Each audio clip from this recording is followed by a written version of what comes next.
रीति रिवाज का पालन करने वाला ही आदिवासी है। क्यों? इसलिए क्योंकि जिनका रीति रिवाज, भाषा, संस्कृति, रूढ़ी, प्रथा दिकुओं से अलग है वही तो आदिवासी है। आप लोग सोच रहे होंगे वो कैसे?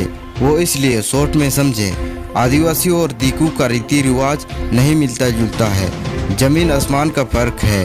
ये बात अपने दिमाग में बिठा लो, तभी आपको समझ में आएगा। बोल जोहार दोस्तों, आप देख रहे हैं आदिम जुमित स्वशासन व्यवस्था की आवाज़। अगर आप आदिवासी हैं, अपने रीति रिवाजों से ही संचालित हो रहे हैं तो ठीक है। अगर आप धर्म परिवर्तन कर लिए हैं या अपने रीति रिवाज को छोड़कर दूसरों का अपना लिए हैं तो वीडियो को बंद करें, क्योंकि आपको 440 वोल्ट का झटका लगने वाला है। तो चलिए शुरू करते हैं। रीति रिवाज का पालन करने वाले ही आदिवासी हैं। उक्त बातें कुछ दिन पहले आप लोगों ने अखबार के माध्यम से झारखंड राज्य सरकार की ओर से आया था। ये बातें ध्यान भटकाने के लिए था या लड़ाने के लिए? खैर, जो भी हो, आप धर्म के नाम पर कभी मत लड़िए, अपनी व्यवस्था में रहें और अपने पूर्वजों के दिखाए रास्ते पर चलें। जरा आप भी सोचिए, आदिवासी कौन है? यही कि अपने रीति रिवाज, भाषा, संस्कृति, रूढ़ी, प्रथा दिकुओं से अलग है वही तो आदिवासी है, यानी भारत का मूल निवासी है। कुछ आदिवासी अपना धर्म परिवर्तन कर लिए हैं तो कोई अपना रीति रिवाज छोड़कर दूसरों का परंपरा को अपना लिए हैं। क्या आप अपने पिता को पिता कहेंगे या अपने पिता को छोड़कर दूसरों का पिता को पिता कहने जाएंगे? लेकिन कुछ लोग ऐसा कर रहे हैं, कुछ जानकारी के अभाव से तो कुछ अधिक जानकारी के कारण अपना रीति रिवाज या धर्म छोड़कर किसी दूसरे का धर्म को अपना लिए हैं। ऐसे में सवाल बनता है, आप तो आदिवासियों का रूढ़ी प्रथा को लात मारकर जलील कर किसी दूसरे का अपना लिए हैं। अपनाए ठीक किए, मगर आदिवासी भी तो आपको, आपका पुत्र को हटा दिया। आप आदिवासियों में नहीं हैं और आरक्षण में क्यों हैं? अब तो आदिवासी नहीं हैं। क्या धर्म परिवर्तन करने के बाद आपको ग्राम सभा, आदिवासी स्वशासन व्यवस्था में रखा जाता है? आपका जवाब होगा नहीं। शादी विवाह दुख सुख में बुलाया जाता है? ये भी नहीं। क्यों? क्योंकि आपको अपने जन्म पिता को पिता नहीं माने, उसे अमान्य किए और किसी दूसरे दिकू के पिता को पिता कहने गए तो आपको कैसे जन्म पिता तुम्हें अपना संतान मानेगा? इसलिए तुम्हें आदिवासी से हटाना ही सही होगा। फालतू का आदिवासी का समाज को कचरा कर रहे हैं।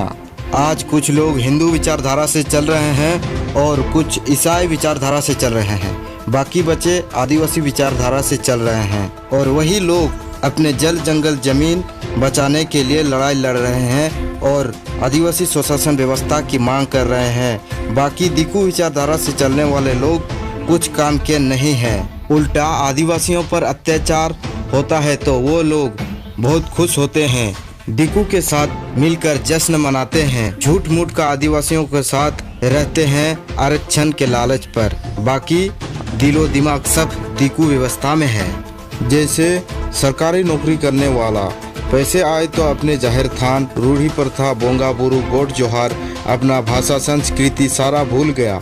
यहाँ तक कि अपने आने वाले बच्चों को भी यही शिक्षा दे रहा है और अपने आंगन में लगाया है हिंदुओं का हनुमान झंडा।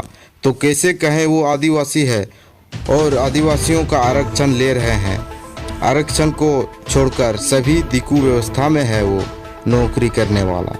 और सरकारी नौकरी करने वाले की बेटी आदिवासी लड़कों के साथ बातचीत किया तो उसे खूब डांटते हो, मना करते हैं और उसे समझाते हो वे बैल खाने वाले लोगों से मिलना जुलना छोड़ और आज से दिक्कू चिकने लड़कों के साथ घूमे। बाद में लड़की को दिक्कू लड़के के साथ भगवाते हो और दहेज भी देते हो। फिर भी इतना कुछ होने के बावजूद आरक्षण का लाभ मिलता ही है तुम्हें।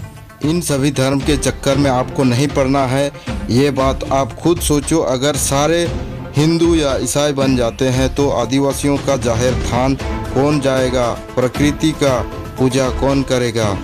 क्या आपका पिता नहीं था? अगर था तो क्यों आज अपने पिता को पहचानने से इनकार कर रहे हो और दूसरों का पिता को पिता कहने जा रहे हो? आपको धर्म के चक्कर में गुमराह किया गया है। जरा सोचिए, आप जब धर्म बदले उस वक्त धर्म प्रचार करने वाले लोग आपको कहे थे कि आप बीमार होते हैं, इसका कारण है डायन आपको खा रहा है। आपको आपके पड़ोस वाले ही ऐसा कर रहे हैं। आप उसको बीमारी से ठीक होने के लिए उपाय पूछ रहे होंगे, लेकिन वो व्यक्ति क्या आपको बीमारी ठीक करने के लिए डॉक्टर के पास जाने की सलाह कहेगा? नहीं, बल्कि अगर वो हिंदू विचारधारा से चलने वाला आदमी है तो आपको मंदिर जाने के लिए कहता है। अगर वो ईसाई विचारधारा से चलने वाला व्यक्ति है तो आपको गिरजाघर जाने के लिए कहता है, और आप भी उसके चंगुल में फंस जाते हैं, बल्कि वो एक ढोंगी है और आप उसके कहे अनुसार आप अपना धर्म परिवर्तन कर लेते हैं और आप भी बेवकूफ़ की तरह उसकी बातों में चले जाते हैं। अगर आपको उन ढोंगियों की असलियत बताते हैं तो आप उनको ही गुस्सा करने लगते हैं जो आपको सीधा रास्ता दिखा रहे हैं। फिर भी तुम अफवाह में ही हो, क्योंकि तुम धर्म के चक्कर में अंधा हो गए हो। आपको दिखाई नहीं दे रहा है क्या सही है क्या गलत है। आपका इतना अच्छा धर्म है, रीति रिवाज है, आप उन सब को छोड़कर अब दूसरे किसी दिक्कू के धर्म पर चले जा रहे हैं। रीति रिवाज का पालन करने वाला ही आदिवासी है, ये अच्छा है, क्योंकि आप आदिवासियों का रीति रिवाज नहीं मानते हैं तो दिक्कुओं के साथ हैं और विभीषण बन रहे हैं आदिवासियों का। स्वशासन व्यवस्था लागू होने में भी ऐसे लोग बाधक बन रहे हैं, क्योंकि स्वशासन व्यवस्था लागू हुआ तो दलाली नहीं चलेगा और योजना के नाम पर लूट नहीं चलेगा। सारे काली करतूतें आपका बाहर आने लगेगा, लोग आपको जानने लगेंगे, क्योंकि अंदर की बात स्वशासन व्यवस्था सब जानता है, वो सही विचार करता है तो आप तो पकड़े जाएंगे। इसीलिए वैसे लोग स्वशासन व्यवस्था का विरोध करते हैं। आप देख रहे थे आदिम जुमीत, स्वशासन व्यवस्था की आवाज़।